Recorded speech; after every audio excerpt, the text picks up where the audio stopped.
it's Miss Anita again, here to give a lesson for the 4th and 5th graders.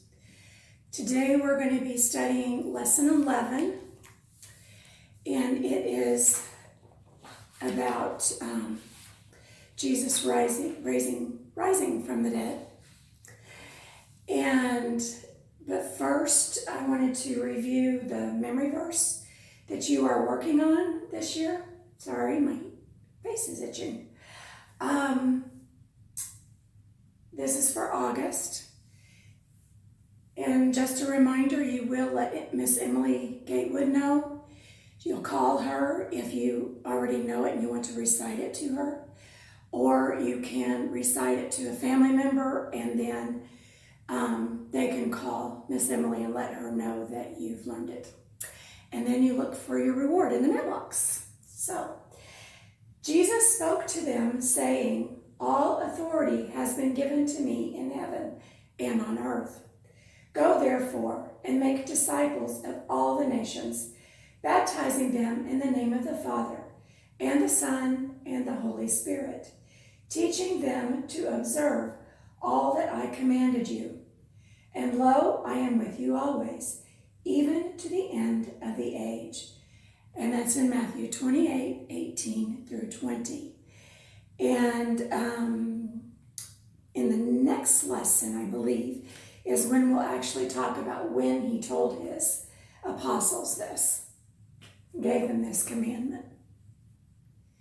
Okay, so let's start the lesson. All right, for lesson 11, like I said, we're going to be talking about Jesus rising from the dead.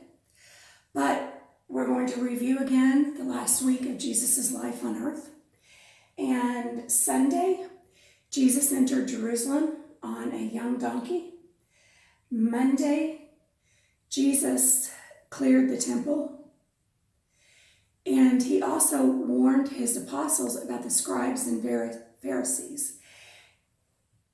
And he saw a widow put in 2 coins that day, which was more in her world than even the richest person would put in, because what they would put in seemed really, in their real life, was very small, even if it seemed like a lot. And he talked to his apostles also on Monday about how all those beautiful buildings and the rebuilt temple that Herod had renovated, that they would actually be destroyed, and they were actually going to be destroyed in about 35 years. And there would be all kinds of signs that when that would come. But that those signs did not indicate the end of the world, because the end of the world would be like a thief that comes in the night, and you have no idea when they're going to show up. On Tuesday, Jesus goes to the temple, and he tells the Jewish leaders to their faces that they are lawless, and he calls them snakes. And he also, then he and the apostles go to the Mount of Olives. Jesus tells his apostles several different lessons and stories. But the one that we talked about in that lesson a few times ago was about the 10 virgins, the 5 wise who were prepared for a long wait, and then the 5 foolish who were not prepared for the long wait. They didn't have enough oil, so they had to leave. So the 5 wise show us that we need to be ready for when Jesus comes again, that it is going to be like a thief in the night. There's that reminder again of that we will have no warning. We have no idea what happened on Wednesday, but on Thursday, it was a very eventful day. Thursday, the Last Supper. First, Jesus washed all their feet, showed them that everybody needs to be a servant. He let Judas know that he knew Judas had betrayed him. He told Peter, "You're going to deny me 3 times before the rooster crows." And of course, Peter said, "No, I won't do that." Thomas said, "Well, what is the way to this heavenly kingdom?" And Jesus said, "I am the way, the truth, and the life." And we know that is through the cross. During this Last Supper, they also had the first Lord's Supper, and that is the fruit of the vine and the unleavened bread. And we do that the first day of the week. Garden of Gethsemane was where they went next. And that was where he prayed to God to let this cup be taken. But it's not my will, it's your will, God. It's what you want to have happen. And 3 times he did that, and Peter, James, and John were asleep each time. So they go to leave the garden. The rest of the apostles come up, Jude and soldiers, and I'm assuming some of the Jewish people, because the high priest's slave was there. And after Judas's kiss and Jesus was arrested, Peter lost his temper and cut off that slave's ear. Jesus rebuked him, got on to him for that, and then he healed the slave's ear. Later, in front of the Jewish leaders, they were arguing about what they could charge him with so they could kill him. And that was when Judas learned that they actually wanted to kill Jesus, not just put him in prison for a while. And Judas was not okay with that part, with them killing Jesus. So he went and he threw the money into the temple, and then he hung himself. And Peter did actually deny Jesus 3 times, denied knowing him. And the rooster crowed. Then, of course, he repented, and he served Jesus the rest of his life after that. The trials, late Thursday night, early Friday morning. First, he went before Annas, who used to be a high priest. Then he sent him to Caiaphas, who was his son, who was the current high priest. Caiaphas then sent Jesus to Pilate, then back to Herod, then back to Pilate. And every time he was with the soldiers, he was beaten. And eventually the purple robe was put on him, the crown of thorns was put on him. And Pilate took a bowl and he washed his hands and he said, "I'm not guilty of this man's blood. Do with him what you will." And then we talked about how at 9 a.m. they crucified him on the cross after he walked to Golgotha. And remember, Simon from the crowd came and helped him carry the cross. Though we have no idea who Simon was, nothing else is said about him the rest of the Bible. There were 2 thieves beside him. Jesus saved one of them. Jesus prayed to God to forgive the people who were crucifying him. Then he told John, "John, this is your mother. Mother, here's your son." So that John then would take care of Mary for the rest of her life.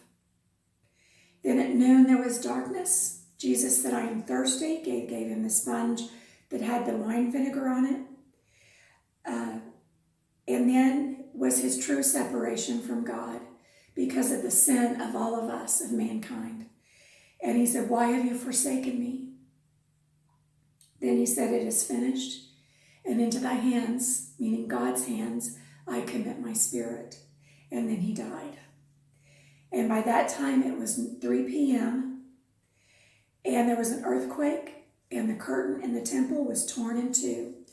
And the Roman soldier that had witnessed all this happening throughout the day of the crucifixion said, "Truly, he must have been the Son of God." Okay, so now we're going to talk about what happened after that 3 p.m. time frame.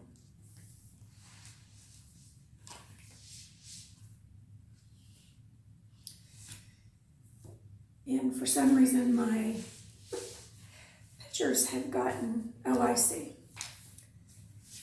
I accidentally skipped the first couple of pictures. That's why I was confused. Though it doesn't take much to confuse me. Okay, so on Friday at 3 p.m., we had the earthquake, we had the curtain torn in 2 in the temple that took away that barrier for us to have that relationship with God, that direct relationship with God through Jesus' blood, through his sacrifice. Well, on Friday at sunset would come the Sabbath, and it would last until sunset on Saturday. So at sunset on Friday, they couldn't be hanging around the crucifixion site to make sure Jesus had died and that he was buried. So the two thieves, Jesus had died. We know that from what the Bible tells us. They didn't know that. But they did know the two thieves were still alive. They were going around checking all the criminals who had been crucified. And what they did was they would break their legs, because if their legs were broken, then they couldn't lift themselves up to breathe, because you would have to use your legs to do that. And so as soon as the legs broke, they died very quickly because they couldn't breathe. When they got to Jesus, it looked like Jesus was already dead, but to make sure, a Roman soldier pierced his side with a spear, and blood and water came forth. That's what the Bible tells us. That's not going to stand up. And that proved to them that Jesus was dead. And it also fulfilled a scripture that talks about the lamb. The perfect lamb their legs are never broken. And because they are a perfect lamb, they're the perfect sacrifice, right? In the Old Testament, the way the Jews had to make their sacrifice, they had to bring the sacrifice to the priest to make that sacrifice. And that lamb had to be perfect, no broken bones. And no legs could be broken during the actual sacrifice. And because Jesus was our perfect lamb, that fulfilled that scripture. There was a man named Joseph. This was not Jesus' father, but he lived in a town of Arimathea, nearby Jerusalem. And he came to Pilate and he said, "Can I have Jesus' body to bury?" Now, those who were crucified normally were just cast into a mass grave, which means with all the other dead criminals that had been crucified and were now dead. But unless somebody claimed their body. And so Joseph of Arimathea was claiming Jesus' body. And Pilate said yes. And so he and another man named Nicodemus got Jesus' body down, and they wrapped it in cloth, and they took it to a tomb. And they took that tomb actually had been bought by Joseph, this man Joseph of Arimathea, to be his own tomb. As kind of like today when people go ahead and buy a grave site so they can be buried in that. So their kids or grandkids don't have to pick that grave site out. So it's already done ahead of time. It's already picked and paid for. Well, that's what they did back then too. Except in those days, it was usually for the wealthy. It was a tomb, and that was more like a cave. And they, of course, would roll the stone in front of it. Okay? And one thing about Nicodemus was not too long before this, he had visited Jesus at night because he was a Jewish leader. He did not want to be seen. Joseph of Arimathea was also a Jewish leader. But they happened to be two people that believed in Jesus. So Nicodemus had visited Jesus at night secretly so he could talk to him about his claims of being the Son of God.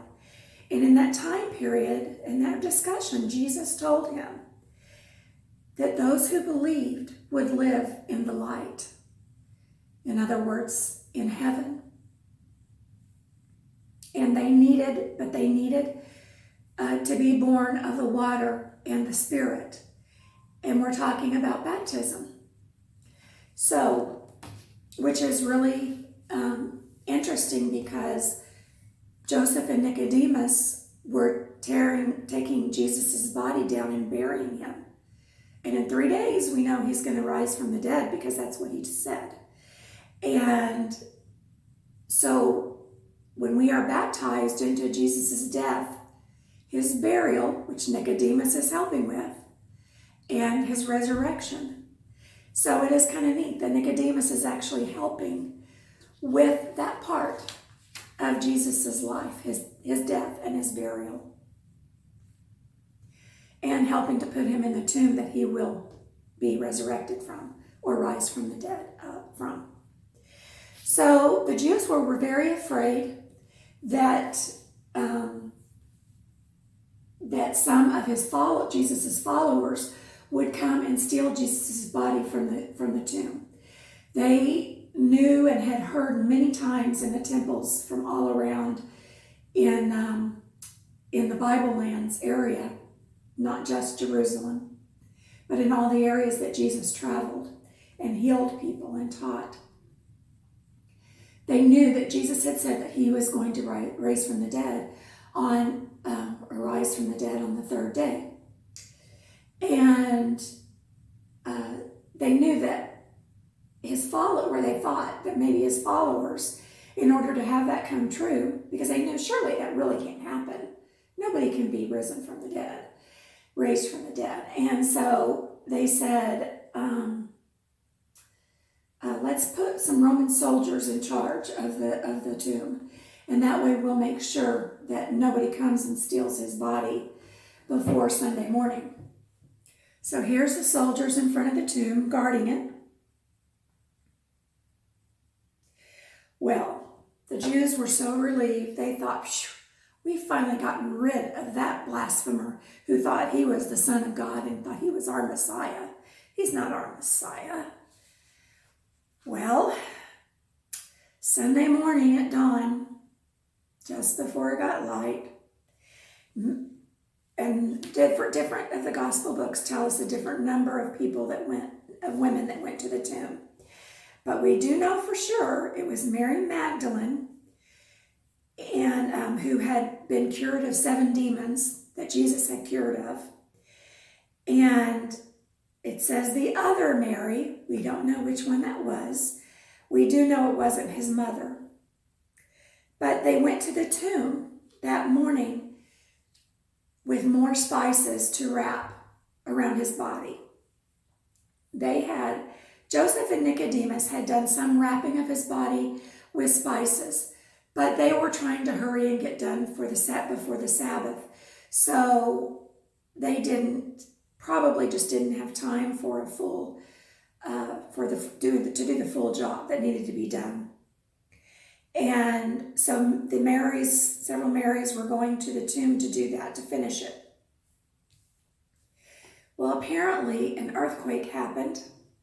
The angel had moved the stone, and though this doesn't show it, we're told that the angel was sitting on the stone, and the guards were terrified, and they became like dead men, which we believe just means they were laying on the ground, probably almost like they were in a coma where they were non-responsive. They were breathing and everything, but they weren't. They wouldn't respond if you talked to them or anything. So 2 messengers, though, from God told the women, "Why do you seek the living among the dead? He is not here, but he has risen. He is risen." And if you'll remember that those words are part of your memory verse from July. And the messenger said, "Go quickly and tell Jesus' disciples, then you will see him in Galilee." So the women, I'm sure, were both fearful and joyful because of all this that had happened. And they went and did as they were told. Meanwhile, the guards had gotten up. See if I can do this right. And they went to the Jewish leaders. And they said, this is what happened to us. There was an earthquake, and the stone rolled away, and all of a sudden, we were lying on the ground, and we didn't even know what had happened after that. But Jesus' body was gone. So the Jewish leaders paid them a large amount of money, and they told the guards, you need to go around, and you need to lie, and you need to say that the body was stolen, because we do not want anybody believing that Jesus rose from the dead. So the guards took the money and they spread that lie. But we know that the truth was Jesus had risen from the dead. So remember when we were talking about what happened on Thursday during the Last Supper, that they had the first Lord's Supper, the first communion, and we do it on a Saturday, or is that a Sunday? Okay, you tell me, which day do we do it? Right, we do it on Sunday. And the reason why we do it on a Sunday is that's the day he rose from the dead. Because though we remember his body with the unleavened bread, the cracker, and we remember his blood that he shed with the fruit of the vine or the grape juice, we are really also there to rejoice with the fact that he rose from the dead. And because if he hadn't risen from the dead, our salvation, we wouldn't have salvation. He shed his blood and he made the sacrifice. But if he hadn't risen from the dead, would we have believed he was the true Messiah, the true Son of God? No, we wouldn't have. We wouldn't have believed it at all.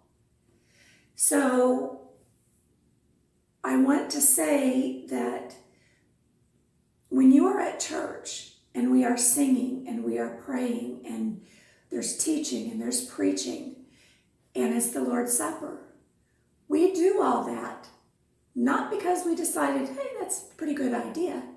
We do all that because that is our example that is given in the New Testament. And we try to be like the New Testament church. When Jesus died, was buried, and rose from the dead, he established the church, which we are still a part of today. Though those people from 2,000 plus years ago have already died, long died, we are still part of that first church that God created through Jesus, his son.